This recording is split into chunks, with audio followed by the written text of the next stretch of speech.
اسرائیل اور فلسطینی جنگ وقتی طور پر اس میں ٹھہرا آ چکا ہے، خاموشی ہو گئی ہے، اور فلسطینی اس جنگ بندی کی وجہ سے جشن بھی منا رہے ہیں۔ لیکن سوال یہ پیدا ہوتا ہے کہ کیا یہ جنگ بندی، یہ جشن، کیا یہ حتمی فتح ہو گئی ہے؟ یقیناً نہیں، ایسی کوئی بات نہیں ہے۔ فلسطینی سالہ سال سے اسرائیل کے مظالم سہتے آئے ہیں۔ ان کے نسل اگر ہم دیکھیں، کتنے بچے جو اس جنگ اور بموں اور بارودوں کی آوازوں میں پیدا بھی ہوئے، ان کا جنم ہوا، وہ اسی میں پروان چڑھے اور وہ جوان ہوئے۔ یہ ظلم و زبردستی مسلسل چل رہی ہے، مگر ہم دیکھ رہے ہیں کہ دنیا میں جو انسانی حقوق کے علمبردار ہیں یا دعوے دار ہیں، انہوں نے آج تک ان مظلوموں کی مدد کتنی کی ہے؟ یہ اقوام متحدہ، یہ OIC، یہ اسلامی ممالک کی تنظیمیں، انہوں نے عملی طور پر فلسطینیوں کی مدد کیا کی ہے؟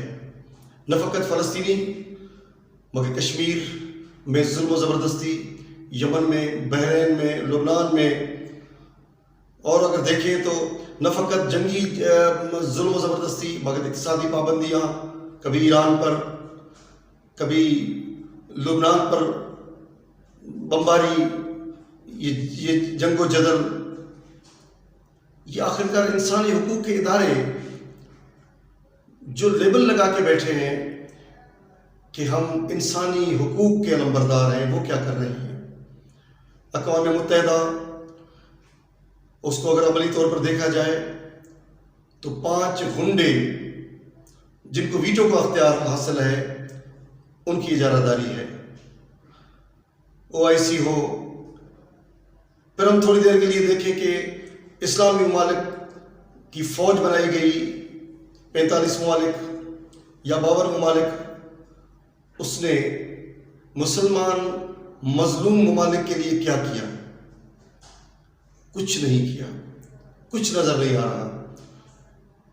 وہ 45 ممالک کی فوج جو مسلمان ملک، ان پر جو ان کی بچاؤ کے لیے، ان کے بقا کے لیے اور اسلام دوستی کے حوالے سے ان کا ساتھ دینے کے لیے ہمارے پاکستان کے سابق سپہ سالار راحیل شریف وہ سربراہ بنا، مگر وہ سب کچھ فقط آل سعود کی حفاظت کے علاوہ کچھ نظر نہیں آیا۔ سعودی عرب جو حرمین شریفین کی باتیں کرتے ہیں، انہوں نے کبھی بھی فلسطین کے لیے کبھی کوئی مدد نہیں کی، کوئی ان کے لیے کوئی $1 کی بھی مدد نہیں کی۔ ہم دیکھ رہے ہیں کہ ٹوٹلی سوائے منافقت کے اور کچھ نظر نہیں آ رہا۔ ترکی کا صدر طیب اردگان بڑی بڑی تقریریں کر کے اور مسلمان ملکوں کے پاس ہیرو بننا چاہتے ہیں، مگر ہم اگر دیکھیں تو خود ترکی کا سفارت خانہ اب بھی اسرائیل میں ہے۔ اسرائیل کا جو سفارت خانہ ہے وہ اسرائیل کا وہ ترکی میں ہے۔ اسلحے کے جو ان کے معاہدے ہیں وہ اب بھی برقرار ہیں ترکی اور اسرائیل کے۔ اور تاریخ کو دیکھا جائے کہ ترکی بھی اسرائیل کو سب سے پہلے جو اسلامی ملک جس نے اس کو قبول کیا وہ بھی ترکی تھا۔ تو یہ سب چیزیں، سب باتیں، آج میڈیا کا دور ہے، آج تاریخ کا دور ہے، آج ہر آدمی سمجھ رہا ہے۔ یہ فقط اپنے آپ کو دنیا کے سامنے ہیرو بنانا، مگر دنیا سمجھتی ہے کہ طیب اردگان بھی سوائے اپنے آپ کو ہیرو بنانے کے اور سوائے منافقی کے اس کا کوئی عمل دخل نہیں ہے۔ ہم پاکستان یا OIC کے دوسرے ممالک فقط مذمت قرارداد مذمت کے علاوہ ہم کچھ نہیں کر سکے۔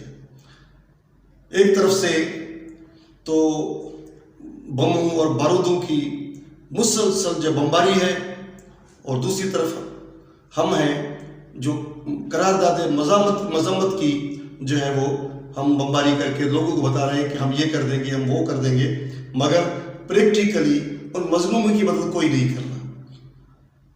پورے اسلامی ممالک میں آپ دیکھیں کس نے مدد کی؟ کسی نے مدد نہیں کی سوائے بیانوں کے۔ فقط ایک اسلامی ملک ہے ایران جس نے پریکٹیکلی مدد کی اور سر عام دنیا کے سامنے بتا کے کی، اور حماس کو جو انہوں نے ہتھیار دیے، اور حماس نے جو وہی ہتھیار جو استعمال کیے جو خود اسرائیل جو ہے وہ چکرا گیا کہ یہ کیا ہو رہا ہے، بلکہ ان کے ملک کے سربراہ نے یہ اعلان بھی کیا کہ یہ ان کو حماس کو ایران کی مدد ہے۔ بات یہ ہے کہ اگر مدد کرنی ہے تو کھل کے کرنی چاہیے۔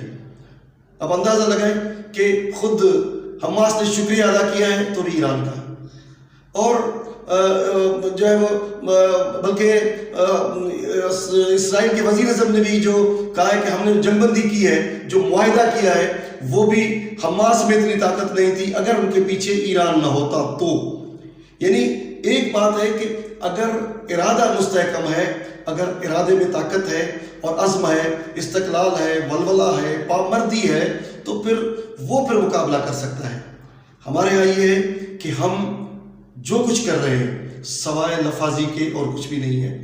ہم یہ سوچنے کا مقام ہے کہ کل بھی یہودیوں سے وہی خیبر کی جنگ، وہی بات نظر آ رہی ہے کہ کل بھی یہودی سے اگر لڑا تھا تو خیبر ہی لڑا تھا۔ خیبر میں علی ابن ابی طالب نے جو ہے وہ مرحب و انتر کو جو ہے وہ شکست دی تھی، اور اس کے بعد آج بھی اگر ہے تو وہ خیبری پیروکار اور خیبری جو ہے وہ ان کے نام لیوا، وہ اگر ڈٹ کے مقابلہ کر رہے ہیں تو وہی ہے۔ آج ہمیں خیبری بننے کی ضرورت ہے۔ آج ہمیں اپنے جو بھی قول ہے اس پر فعلاً بھی ثابت کر قدم رہنے کی ضرورت ہے۔